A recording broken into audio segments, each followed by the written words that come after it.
Dan and Amy. So let's go to our friend Steve Moore, Trump campaign economic policy advisor, chief economist at the Heritage Foundation. He joins us now. Steve, thanks for being with us. Hi, guys. Hey, look, we got full employment and news out yesterday that median household income jumped 5.2% in 2015. All is good with the world. Why don't we just reelect President Obama? Yeah, and did you see that Obama took credit for the low gasoline prices? that was a knee slapper. I mean, here's a guy who's done everything he possibly can to stop the oil and gas industry from producing American energy, and now he's taking credit for the fact that. Well, he didn't. He acknowledged that because somebody in the stands yelled out, "And lower gas prices!" Woohoo! Yes, exactly. But he was there when it happened. Let's just say that. Look, I'll give you a couple of statistics. I don't want to rain on the Obama parade too much, but if you look at those statistics that came out yesterday, they're still pretty dismal. I mean, this is an amazing one, Dan and Amy. The average income of the median family in America today is lower today in 2015 than it was in 2000.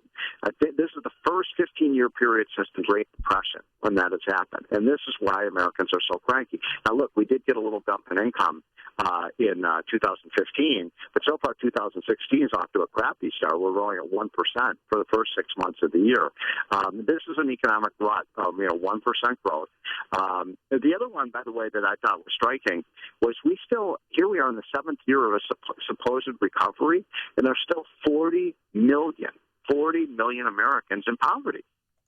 Now, I've been chomping at the bit to ask you this question because Donald Trump came out pretty strong against Janet Yellen. Take a listen. She's keeping them artificially low to get Obama retired. I think she's very political, and to a certain extent, I think she should be ashamed of herself. So basically that Janet Yellen is keeping interest rates low to protect Obama's legacy.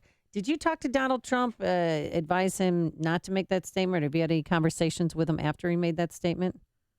My view is that I have not talked to him about Janet Yellen. I talked to him a lot of things, but I have told him I think we need a new monetary policy that is rules-based, that creates a stable dollar and stable prices in this country. We haven't had that for a long time.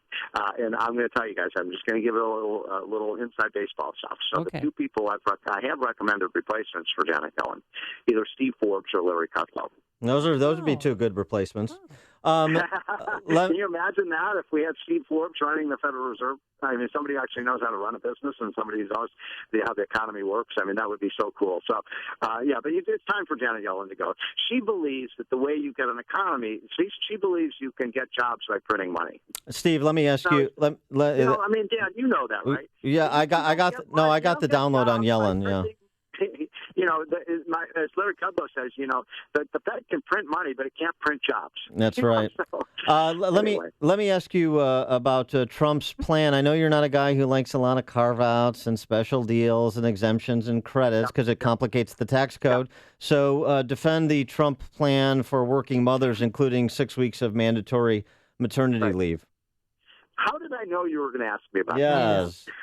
How did I just know that was coming this morning? Look, this was something that Ivanka Trump, quite frankly, said she thought was really important in the tax plan. And look, I'm a guy, right? I don't think about stuff like child care expenses, and I don't think you do too much, Dan, either. Amy, you probably I've been thinking about it for 12 years. This is a women's issue, and it's something we found that women feel very strongly about this. That they have incredibly high child care expenses. That it's hard for women to be able to work and pay for the child care, and so we're going to provide a deduction. You're going to get a tax deduction for your child care expenses, but for working moms out there, because we felt very strongly that that just as important it is that we get that women in the workforce, it's so important. The most important job for a woman is to take care of their kids. So if you're a stay-at-home mom and you're listening to the show, you're also going to a benefit from this plan Yeah. because we're going to allow you to essentially impute the value of your child care to your kids, and we're going to give you a benefit too. So we're not discriminating against stay-at-home moms, but if you've got kids and you've got child care expenses, you're going to be able to afford those more readily. And in terms of the maternity leave, you're going to have 6 weeks of maternity leave, and it's going to be paid for. That is, if your business does not provide it, it's going to be paid for through the unemployment insurance system. All right, Steve Moore, take care of that walking pneumonia you apparently have. Don't collapse on us. Steve Moore. I guess these days you can't go up.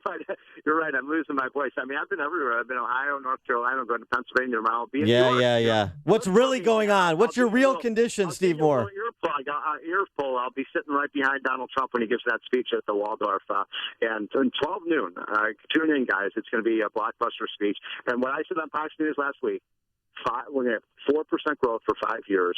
Write it down. 4% growth for 5 years. That's like adding another Texas to the U.S. economy if we do this program. I've written it down. Steve Moore, thanks for joining us. Appreciate it. All right, guys. Have a great week. Bye. And join us on our Turnkey.pro answer line.